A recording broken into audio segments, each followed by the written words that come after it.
ہلاک کرنے والے گناہ۔ ابو ہریرہ رضی اللہ عنہ سے روایت ہے کہ رسول اللہ صلی اللہ علیہ وسلم نے فرمایا تباہ کر دینے والی چیزوں سے بچو، اللہ کے ساتھ شرک اور جادو، یعنی شرک کے علاوہ جادو بھی کبیرہ گناہوں میں سے ہے، اور بہت سے لوگ اس میں مبتلا ہو جاتے ہیں۔ آج جس کے پاس بیٹھو وہ کہتا ہے مجھ پہ جادو کیا گیا، تاکہ میں سوچتی ہوں کوئی کرنے والا بھی تو ہوگا، اگر ان کی بات سچی ہے تو کوئی کرنے والا تو ہے نا، تو وہ کسی کو پریشان کر کے خود اپنی کس قدر ہلاکت کا سامان کر رہا ہے، کوئی حسد میں کرے یا کسی بھی اعتبار سے کرے۔ تو اجتنبوا کا مطلب ہوتا ہے کنارہ کشی کرو، دور رہو، دور، اس کے قریب بھی نہ پھٹکو، اس میں گرفتار ہونے سے بچو۔ جادو کیا ہے؟ یہ گرہ لگانا ہے، گرہ لگانا، دھاگوں میں کچھ پڑھ کے گرہ لگانا جادو ہے۔ اور دم جھاڑ جس میں پھونکے ماری جاتی ہیں، وَمِن شَرِّ النَّفَّاثَاتِ فِي الْعُقَدِ، یہ جادو ہے جو قرآن میں جس کا ذکر کیا گیا ہے۔ اللہ کے اذن کے ساتھ ایسے کاموں سے بعض اوقات نقصان بھی ہو جاتا ہے، نفع نقصان اللہ کے ہاتھ میں، جادوگر کے ہاتھ میں کچھ نہیں، تو اللہ تعالیٰ اگر چاہے کسی کو نقصان پہنچانا تو نقصان بھی پہنچ جاتا ہے۔ جادو کفر ہے، کبیرہ گناہوں میں سے ایک بڑا گناہ ہے، بڑی مصیبتوں میں سے ایک مصیبت ہے۔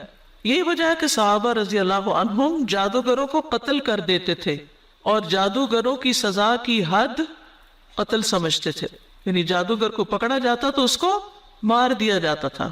جادو کرنے اور کروانے والے کا نبی صلی اللہ علیہ وسلم سے کوئی تعلق نہیں، جادو کرنے اور کروانے والا ہم میں سے نہیں۔ جادو پر ایمان لانے والا جنت میں داخل نہ ہوگا۔ نبی صلی اللہ علیہ وسلم فرمایا شراب کا عادی، جادو پہ ایمان رکھنے والا اور قطع رحمی کرنے والا جنت میں داخل نہ ہوں گے۔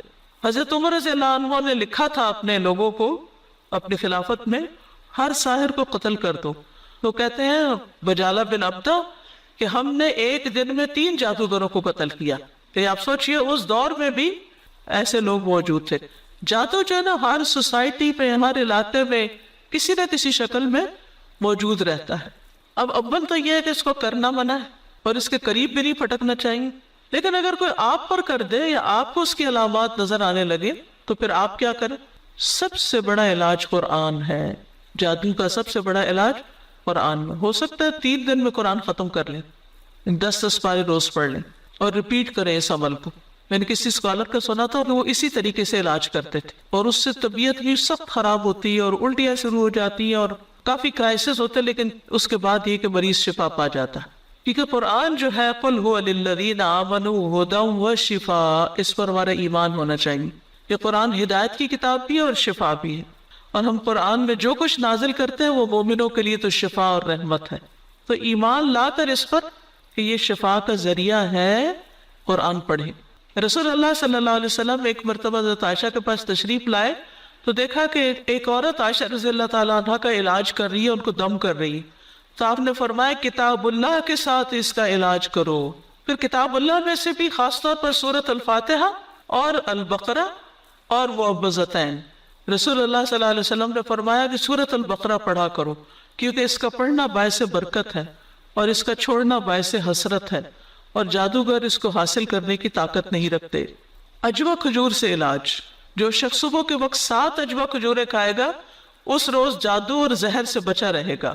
پھر بیری کے پتوں سے علاج، بیری کے 7 پتے لے کے 2 پتھروں کے بیچ میں کوٹ کے یا ان کو گرائنڈ کر کے پانی ملا دے اس میں، اس پر آیت الکرسی اور 3 کل پڑھے، سورۃ فاتحہ پڑھے، 3 گھونٹ پی لیں اور باقی جسم پہ بہا لیں، تو انشاءاللہ اس سے بیماری ختم ہوگی۔ اور یہ بھی ریپیٹڈلی کریں۔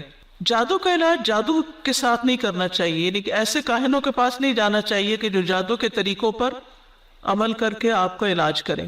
کاہنوں اور نجومیوں کے پاس جانے کی ممانعت ہے، جو ایسے نجومی کے پاس جائے اس کی 40 راتوں کی نماز قبول نہیں ہوتی۔ ایک اور روایت میں آتا ہے جو کسی کاہن یا نجومی کے پاس جائے اور اس کی باتوں کی تصدیق کرے تو گویا اس نے محمد صلی اللہ علیہ وسلم پر نازل ہونے والی شریعت سے کفر کیا۔ تو غیر شرعی جھاڑ پھونک کے ذریعے علاج کروانے کی ممانعت ہے۔ سب سے پہلے تو قرآن کے ذریعے علاج، پھر یہ بیری کے پتوں پہ قرآن پڑھ کے، پھر رقیہ سننا اور کرنا، سورۃ البقرہ کا پڑھتے رہنا، ٹھیک ہے، اور پورے یقین کے ساتھ۔ کسی بھی ایسے راقی کے پاس نہ جائے جو قرآن کے سوا یا مسنون دعاؤں کے سوا کچھ اور پڑھتا ہو۔